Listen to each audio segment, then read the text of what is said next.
guys, so here we have a 2013 SP 500 with a Caterpillar engine, 45 cubic yards an hour, serial number 1190. So the first thing that stands out is all the safety items, such as the cables for the lights and the brakes and the breakaway switch. That all has to be redone. We're going to have to replace the jack. That jack is going. We're going to have to replace, we're going to take this off, and this A-frame for people, I guess a lot of people use it for cranes and stuff like that to load them on different floors. We're going to take that out. We're going to be doing the engine, meaning the engine, we're going to adjust the valves, change the filters, change the belts, change the oil and things like that. We already tested the engine and the pressure on it, and everything looks good. The compression on each cylinder was perfect. The hydraulic pump we're also going to be doing just regular maintenance on it. We're going to be replacing the hydraulic oil. We're going to be, look at the side gauge on this thing. That I don't know where that comes from. Anyways, that thing is going to be gone. We're going to replace it for the right one.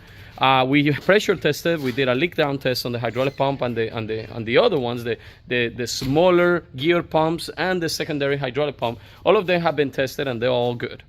Additionally, we're going to be going into the material cylinders. We don't know whether they're bad or not, so we don't know yet whether we're going to replace them. If they're good, we're going to leave them because they're very expensive. We're going to replace the piston cups. We're going to replace the tires. We're going to replace the brakes. We're going to replace the bearings. We're going to put brand new fenders. As I said, we're going to take this out. We're going to take that out. We're going to refresh this faceplate, meaning we're going to be adding new gauges, new side gauges, new throttle systems, all of these little boots that might not be working, the lights that might be working are not working are gonna be replaced. I don't know if this faceplate, I think, yeah, definitely this faceplate's gotta go. The throttle controller we're gonna replace. This cable is not included. This is definitely something we're gonna take out. You see the muffler on the top. We're gonna install the muffler where it's supposed to go. And let me see what else. And then we're gonna go in the back. Obviously, the agitator motor, this is a weird one. We don't know what this is, but we're going to be replacing that one for sure. The outlet, there's going to be a regular 5-inch heavy-duty outlet on it. It'll be working perfectly the way it's supposed to. I'm looking at the wear plate right now and the conning ring. They are actually in really good shape. As a matter of fact, yeah, it's got a little bit of rub. It'll clean it up. But look at the boot on the agitators. They're sealed.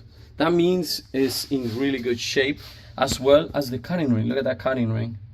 That conning ring is actually in really, really good shape. So the conning ring and the wear plate we're probably not gonna replace. We still have to see about the material cylinders.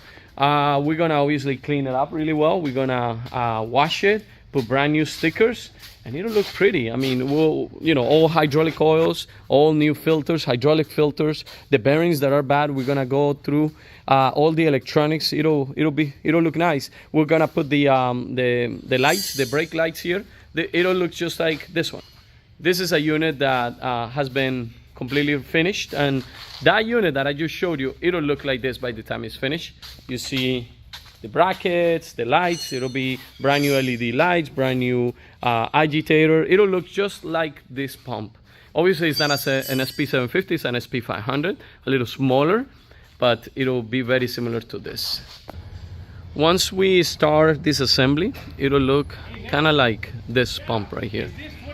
So here is a pump that is being disassembled right now. And that's how basically we do our work. We start on the disassembly, and then it moves to our shop to do the final assembly and testing on parts.